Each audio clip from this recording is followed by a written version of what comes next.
Hey. What's up, man? Conrad. Good to finally meet you, Conrad. This is Brad, by the way, my little bro. Hey, man. Want to crack a cold one with me? In The Man of Medan, I play a character named Conrad.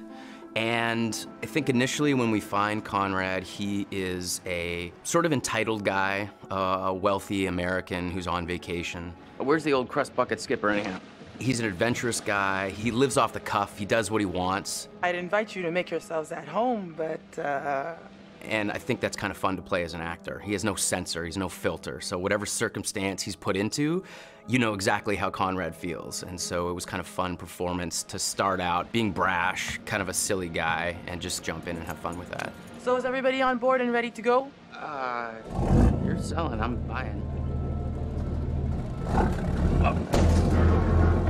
I think Conrad and I have some similarities. I think the sense of humor and the sense of fun are similar between Conrad and I, but I will say that he's a little more aggressive and a little more outlandish than I am. Guys, look, I think we gotta listen to our experienced, beautiful, smart, and beautiful captain here. If she says we should do things Connie, the right— please, I didn't bring you on this trip to get laid. Wait, what? I think Conrad's the kind of guy that I would like to be at a party with. You know, I'd like to have a barbecue and drink some beers with him.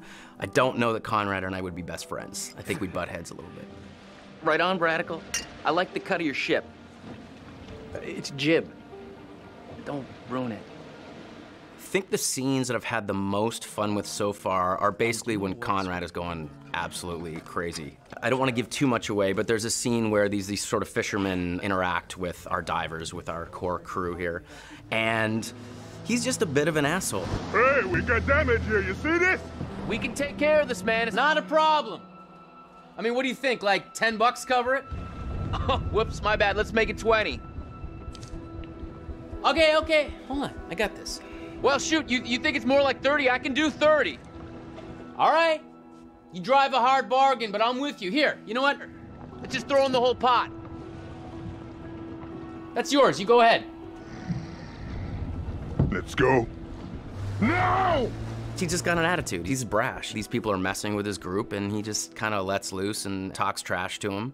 And as a guy who would never do that in real life, it's a lot of fun to just kind of let Conrad flow, say whatever he wants.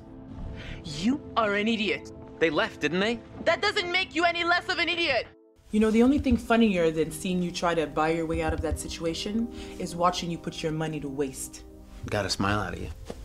Worth every penny. I cut.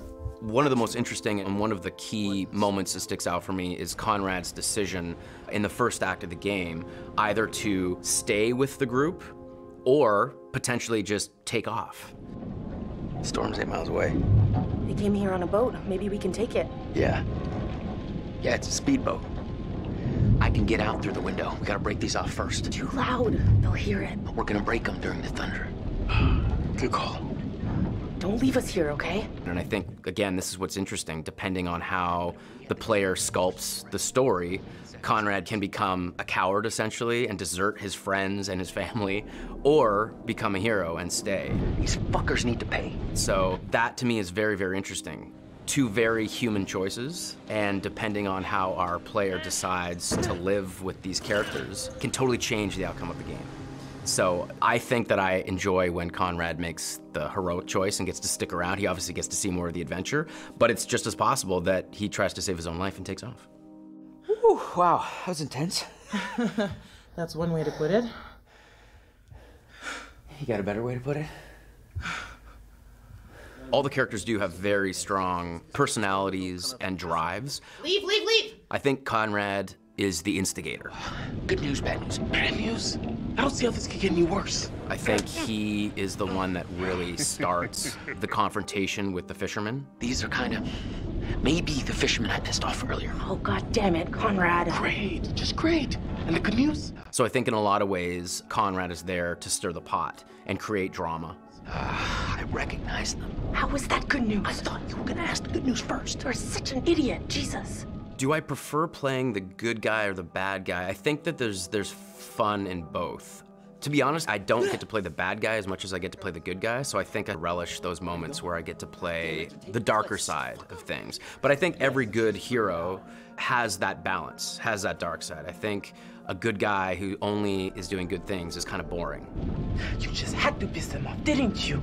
So I think that there's elements of both sides in both characters. And the best villains are the villains that don't think they're doing anything wrong. Their motivation is not like, oh, I'm a mustache twirling bad guy. It's like, no, they're doing what's right for them. It just happens to be against what most people think is the right thing to do. If I can't shoot them as payback, at least I could give them a nice jab with a sharp knife. Because I'd had some experience working with motion capture and games before, this experience was much easier for me coming right in. I didn't feel like I was jumping into the deep end. What I really like is that all the actors are constantly there all the time. There's the ability to work off each other without the pressure of specific lighting and marks. There's a freedom to that I really, really enjoy. It's been really good. It's been very kind of a free experience as far as like motion capture performance. You got a funny way of saying thank you, Conrad. You're a piece of work, Conrad. I'm not all work, I'm a little play, too. Hashtag wink.